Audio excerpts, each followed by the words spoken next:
Salut à tous et bienvenue dans cette nouvelle vidéo de fabrication d'armes en bois ou trucs en tout genre. Alors, tout d'abord, le gagnant du concours de la précédente vidéo, je faisais gagner un hand spinner qui est ici.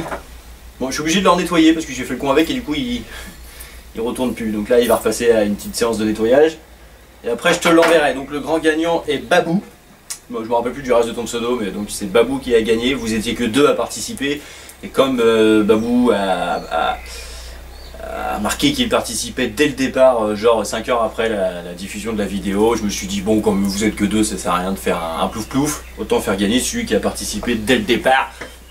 Étant donné que la deuxième personne a participé n'a marqué ça qu'il y a 2 ou 3 jours je crois, donc voilà, j'espère que vous m'en voudrez pas de ne pas avoir tiré au sort mais d'avoir privilégié le plus rapide étant donné que vous étiez que 2. Donc Babou, envoie-moi tes coordonnées en message privé sur YouTube ou sur le journal d'Enara sur Facebook et je t'enverrai ton hand spinner au plus vite. Félicitations à toi. Ensuite, aujourd'hui, nous allons faire un bouclier viking qui m'a été demandé par Artus, que je remercie d'ailleurs au passage de cet abonné et des commentaires assez sympathiques que tu as marqués récemment et de m'avoir demandé un truc parce que ça fait plaisir. Donc, je vais être obligé d'en faire un tout petit parce que je vais le faire dans une plaque de contreplaqué étant donné que j'ai plus trop de matières premières qui traînent. Là, il y a eu... si elle casse pas d'ailleurs. Alors j'ai 2 chances. Soit dans celle-ci avec du contreplaqué, soit dans celle-là en isorel, comme ce que j'avais fait pour les décorations de mon mariage, qui était sur le thème médiéval, je rappelle. Donc on va faire un bouclier viking. Alors j'aurais bien aimé le faire plus grand, mais j'ai plus de plaques. Alors au début je m'étais dit je vais accrocher plein de planches de palette ensemble et couper dedans, mais ça va être compliqué parce qu'après il va falloir poncer tout le tour et tout, ça va être dégueulasse, donc petit. Donc tant pis, vu que c'est spécialement pour la déco, on va en faire un petit, c'est pas grave. Et on va voir ce que ça donne. Donc, première étape, tracer un cercle, parce que les boucliers vikings étaient très souvent ronds. Et voilà, je vais voir si ça fait pas vraiment trop petit là-dedans, sinon j'attaquerai direct dans les oreilles. Let's go!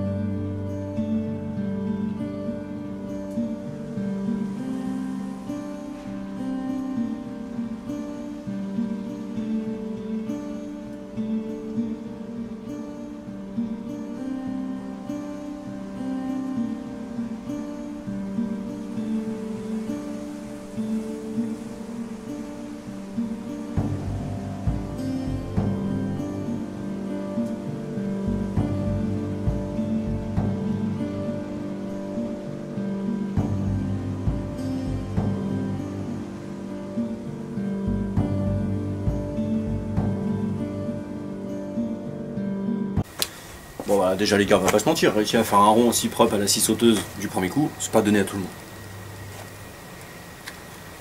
Ensuite, avec la râpe, on va faire en sorte que le rond aille bien sur les traits pour qu'il soit le plus rond possible.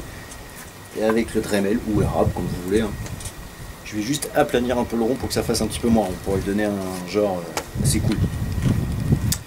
Mais avant d'aplanir les bords, bon déjà je vais passer mon bon coup de ponçage pour qu'il soit le plus rond possible. Je vais faire comme sur la hache, je vais le peindre avant. Et comme ça après, quand je limerai autour, il y aura le côté bois qui ressortira de la peinture. Et ça fera glace. Ouais.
À présent autour je vais venir pointer vraiment sur le bord de mon bois. Une ceinture en tissu de skater que je vais d'abord pointer comme ça et ensuite recourber derrière.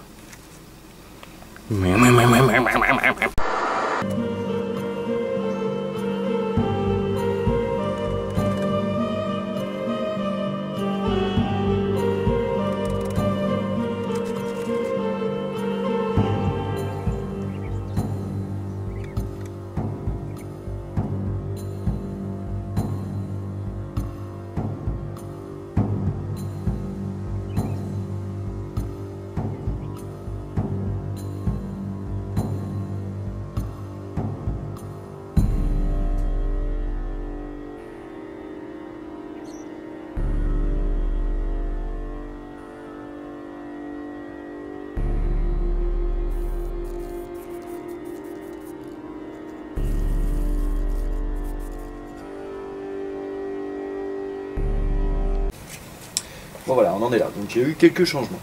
Tout d'abord, j'ai viré la ceinture parce que je trouve ça moche en fait. J'ai repensé parce que le rouge, je trouve ça moche aussi. J'ai pas en noir à la place. J'ai cloué des petits clous noirs un peu partout. D'ailleurs, ils sont là.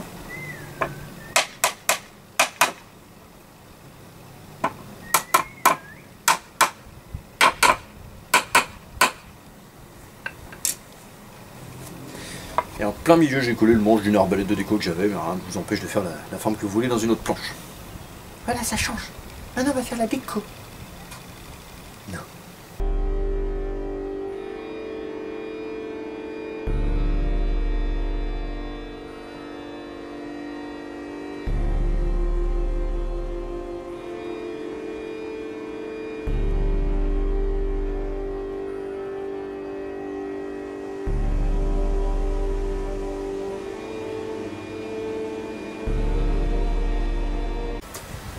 Pour le dessin, qui normalement est censé représenter un dragon, mais ça fait bien longtemps que je m'étais pas servi de ça, je me suis servi de stick à toute surface.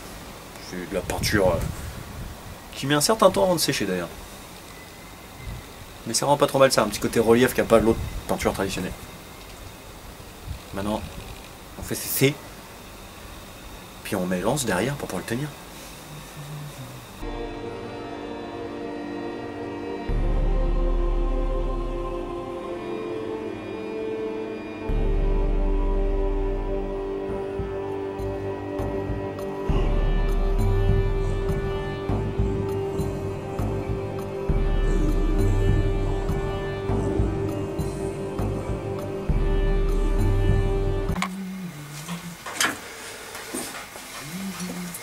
Voilà, le bouclier viking est à présent terminé.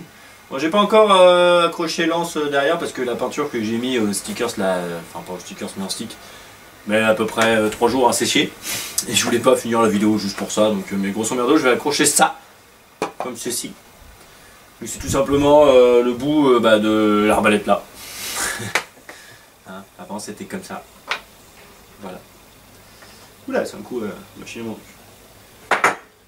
Voilà, j'en referai un certainement un jour parce que je trouve l'idée sympa, mais dans une planche plus grande quand j'aurai récupéré d'autres planches. En attendant, voilà. J'espère, Artus, je crois que tu t'appelais, que le bouclier t'aura plu. Sur ces bonnes paroles, merci d'avoir regardé cette vidéo. Merci d'être de plus en plus nombreux à en suivre. Là, j'ai vu que on s'approche tout doucement des 2000, mine de rien, les abonnés. Et n'hésite pas à m'en redonner un truc à faire, parce que je kiffe. Moi, je vous fais des big bisous. Je vous dis à très bientôt pour de nouvelles aventures. Bye bye.